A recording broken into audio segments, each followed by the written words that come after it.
الجزائر بتكتسح ليبيريا 5-1 في أول مباراة على استاد حسين آيات أحمد. مباراة كبيرة جدا قدمها منتخب الجزائر تحت أنظار جماهيره اللي حضرت وملت الاستاد عن آخره. شفنا قبل المباراة أعلام الجزائر وهي محطوطة على الكراسي في انتظار الجماهير اللي هتيجي تآزر وبقوة منتخب الجزائر. كتيبة بيتكوفيتش ما خيبتش أملهم وقدمت لهم فرجة وسهرة ممتعة لمنتخبهم اللي بيحبوه وبيعشقوه من القلب، وفاز 5-1. مباراة كبيرة جدا سجل فيها ابو نجاح، سجل فيها عموري، سجل فيها محرز. مباراة ختامية للتصفيات، مباراة تحصيل حاصل بعد تأهل منتخب الجزائر من الجولة الرابعة لأمم أفريقيا بالعلامة الكاملة. ألف مبروك لمنتخب الجزائر وكل التحية لأهل الجزائر. محاربين الصحراء يا برنس يا عيني خدوا الليبيريا ديت ورا مصنع الكراسي، خدوهم كده ورا المصنع قالوا تعالى هلا تعالى هلا. 5 والمغرب برضه ادت الجابون 5. سمعنا يا كابتن حسام؟ سمعنا يا كابتن حسام؟ بقى يدوا بالخمسات دلوقتي، الناس دي بتخمس، احنا عاوزين نخمس احنا كمان يوم الثلاث، عاوزين نخمسها احنا كمان، عاوزين نعمل 5 في وش اي حد. ايه يا رجاله؟ ايه يا رجاله؟ يا عيني منتخب ليبيريا النهارده سجل جون في اول 5 دقايق. الله خلاص انا هكسب الجزائر، ويا عيني يا عيني ما شافوش حاجه مش حاجه. بيسجل جون في اول 5 دقايق ده يا عيني ما بيشوفش قدامه. ما هو نفس السيناريو ده، نفس السيناريو حصل مع المغرب والجابون. يا عيني الجابون سجل جون في الدقيقه الرابعه 5-1. السيناريو بتاع النهارده ليبيريا سجل في الجزائر الهدف في الدقيقه 5-1. اللقطه دي يعني مش فاهم، ده هو نفس السيناريو كوبي بيست الاثنين. يعني انت فاهم، انت عاوزين يعلوا على بعض، فاحنا عاوزين احنا كمان يا كابتن حسام والنبي عاوزين نمسك بتسوانا ديت يوم الثلاث ندوم احنا كمان 5. ما احنا هم اللي يعني الكبار بقى يدوا 5 دلوقتي. السيستم بقى ماشي في افريقيا 5. انت لو ما اديتش 5 تبقى انت مش كبير يا باشا، يبقى انت كده فيك حاجه. يعني الجزائر من ساعه لما خرجوا من افريقيا السنه اللي فاتت وتغيير المدرب والكلام ده كله والقصص دي والمواضيع دي كلها، لا منتخب الجزائر حرفيا كان منتخب قوي، فهو عايز يرجع على نفس التراك من تاني. غالبا كده بغداد بونجاح كان مطبق على فيديوهات كريستيانو رونالدو وهدفه الاخير ضد بولندا، ان فرصه بغداد بونجاح الضائعه اليوم كانت هتبقى حته هدف، ولكن كده هدف بونجاح النهارده عوض الفرصه اللي ضاعت دي. ليبيريا حضرت العفريت الجزائري وسجلت هدف في اول دقايق، بعدها بقى عينك ما تشوف الا النور منتخبنا الجزائري فتح على الخامس، هدف عيسى مندي وهدف رياض محرز. من بعدها بدات الريمونتادا الجزائريه والخمسه اللي اتحطوا على ليبيريا، ده طبعا في فوز منتخبنا الجزائري في اخر مبارياته في تصفيات كاس افريقيا ضد ليبيريا، واللي وصل بيه للنقطه رقم 16 ولم يتعرض لاي هزيمه في التصفيات. كسب 5 مباريات وتعادل مباراه، سجل في شباكه هدفين فقط، غير انه ما شاء الله مسجل 17 هدف في 6 مباريات. مبروك الفوز للمنتخب الوطني الجزائري على نظيره الليبيري بنتيجه 5 في عيننا البلماضيون اللي مازالوا حابين بيتكوفيتش يتطرد ويخسر باش يدير ماتش ماشي شباب ويقولوا عليه باللي ما يصلحش ليكيب ناسيونال، وحاليا راهو لاعب 10 لي ماتش، خاسر ماتش واحد ومتعادل في واحد والباقي كاع رابحهم. بيتكوفيتش هاو حقك صاحبي، سورتو دوزيام ميطو تاع ليبيريا حبيبي. بريمي ميطو كالعاده انا ما نزعفش كي يدير ميطو الاول ماشي شباب، نزعف كي يدير دوزيام ميطو ماشي شباب. كيما راكم تشوفوا كنا رابحين 2-1، دوزيام ميطو قلب الماتش صاحبي، البريسينغ البيوت. دوزيام ميطو قدرنا نماركيو 3 بيوت بالكامل، يعني كنا قادرين نماركيو اكثر بصح لي جوات شغل كانوا متحفظين مفهم. ليسونسيال ابرز لاعب في المباراه هو لامين عمورة اللي كي دخل دار اسيست الشباب بزاف، جرا وجابها وحطها لغويري وغويري ماركا بيت شباب، وماركا البيت الخامس اللي كانت في قلبي انا شخصيا وكنت نتفرجوا مع عمي شخصيا. قال لي كان ما ماركيوش الخامس، قال لي نروح زعفان في الدقائق توالى تشكلوا البيت وكما نقولوا راح فرحان والحمد لله.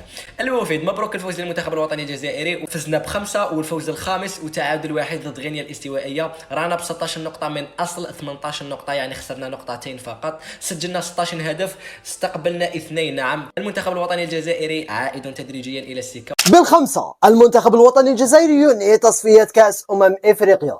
المنتخب الوطني في المركز الاول ب16 نقطة. المغرب يستعد جيدا لان هذا المنتخب قادم بقوة لحمل اللقب ان شاء الله. مباراة اليوم اكدت لي اننا بحاجة للاعب ثالث في وسط الميدان. قندوسي كان رائع اليوم، لاعب جيد في التغطية وفي التحول من الدفاع الى الهجوم، قدم اداء رائع اليوم. ممكن يوسينو في الزروقي. امين قويري كان الاخطر والامتع في المباراة، انا صراحة اراه نجم المباراة وأنتم ما رأيكم؟ رياض محرز يعود لمستواه تدريجيا، دخول عمورو غير نسق المباراة ويستحق الهدف الأخير. مباراة كانت جيدة، ويبقى السؤال: لماذا لم يدخل شياخة رغم أن المباراة شكلية؟ خوتي، نهاية المباراة بالمنتخب الوطني ومنتخب ليبيريا بخماسية كاملة مقابل هدف من تسجيل عيسى ماندي، رياض محرز، بغداد بونجاح، امين قويري، محمد الامين عموره. اليوم شفنا مباراه وين المنتخب الوطني براتيكا لو فوتبول تاعو اللي موالف كي نلعبوا ادوميسيل، يعني احترمنا المنافس وسجلنا عليه اهداف، رغم انه تلقينا هدف في بدايه المباراه من يعني كره ثابته اللي هي ركنيه. شفنا تمركز اللاعبين اللي ما كانش يعني ما كانوش متمركزين مليح، مي عموما مباراه مليحه بيان سور. Voilà les gars, ça c'est le Mahrez qu'on veut voir les gars. Ça c'est le Mahrez qui fait très mal. Vous voyez Mahrez quand il est comme ça, c'est fini, tu peux pas l'arrêter. Là, on peut dire que sur ce match-là, les gars, on est sur le premier bon match de Mahrez avec l'Algérie depuis facilement 2 ans. Et je suis encore très gentil quand je dis 2 ans, les gars. Mais là, il a compris, il a tout compris. Il a compris qu'il devait arrêter de dribbler à tout prix. Il a compris qu'il n'avait plus les jambes de quand il était jeune, de l'époque de Leicester, de l'époque de son prime à City, etc. Non, là, il a compris qu'en fait, il devait juste jouer simple, jouer avec ses qualités. Avec ses qualités de passe, avec ses qualités de centre, avec ses qualités de frappe. Et quand il est comme ça, les gars, vas-y pour l'arrêter. Quand il est comme ça, je vous dis, c'est quasiment impossible de l'arrêter. Au final, ça lui donne un très bon match avec l'Algérie, les gars. Et quand on voit ça, franchement, ça fait plaisir. Ça fait plaisir de voir que voilà, il n'est pas cramé, qu'il a encore des choses à faire, qu'il a encore des choses à donner. Et c'est ça qui fait la différence avec les joueurs qui arrivent à un certain âge et qui arrivent à durer longtemps. C'est les joueurs qui arrivent à se réinventer. Les joueurs qui ont compris que voilà, qu'ils n'ont plus leurs jambes de quand ils étaient jeunes et qui sont capables de faire autre chose, qui sont capables d'être dangereux différemment qu'avant. Et ça, Mahrez, il l'a compris. Ça lui a mis du temps, ça lui a pris du temps pour qu'il le comprenne, mais là, on peut dire, avec ce match-là, je pense qu'il a très très bien compris. Après, bien sûr, c'était que le Libéria en face. J'attends vraiment de voir ce que ça donnait contre une plus grosse équipe, contre un plus gros adversaire. Mais au moins, voilà, il y a de grandes chances que pour la prochaine CAN, on voit un Mahrez qui est en forme. صح ليكيب ناسيونال لا كي البارسا خويا ما نحلبوش كاع اللي يغلط يدي 4-5-0 تحلب خويا. ماغري ليبيريا هذو قسما بالله ما على بالهم واش كانوا يديروا، والله غير جاو مساكن هكذاك تيري ونتيري، والله ما على بالو مسكين واش كان يدير. خاسر ب4 زعما وعجبك يشد في البالو وطاح زعما تيك لعبتها. انت راك مليح كي دير 5 ضربة 10. شنو كاينه حاجه بيتكوفيتش اقسم بالله غير بديت تلعب لي على المورال. والله العظيم ما فهمتش انا. سيم صغار يلعبوا ياك حنا كاليفينا خلاص، سيم صغار يحرقوا سينا شيخه هذاك المصغر خلينا نشوفوا الامكانيات تاوعو خلاص كاليفي وكان خسرنا نورمال. بديت تروح في ربع ساعه تلعب غير بالكهول بونجهله. معليش دخلوا اسيدي في 70 خرجوا. هو بن راح نشوفوا تفكر فيها طوريس قسما بالله. اداء، نتيجه، اخراج، دي شونجمون، تاكتيك، اللعب كما تبغي. مباراه شفنا فيها كل شيء. اسوأ ما في المباراه توغاي وبونجا. صحيح كمل وقتهم عطال تاني كمل وقته ابارسا. طبعا انت مش تلاجي تلعب كيما هكا. الناس غادي تقول لك ليبيريا وكاع انت كنت اليميني مع مدريد وقيلا في الجروب تاع كوب دافريك. شوف غير لي زيكيب كنا اليمينو منهم ونخسروا معاهم، وهاد لي زيكيب رانا نلعبوا لهم كنا نلعبوا لهم. راك فاهم؟ عبد اللي استاذ طابوله زين حجام ثاني استاذ. هاد البارتيات قامت لنا بالميزانيه تاع كوب دافريك اللي غادي يديروها في واحد البلاد. اما ني ستاد كي داير ستاد تشوفها غير في اوروب شويه قاطره من هي هذا مكان. اخراج ثاني وبيتكوفيش الله يعطيك الصحه. قندوسي كرون جوار شنو نزيدك بالسبعيني ما خافش عليه. قندوز حط كرعيك تعلم تلعب شويه بكرعيك.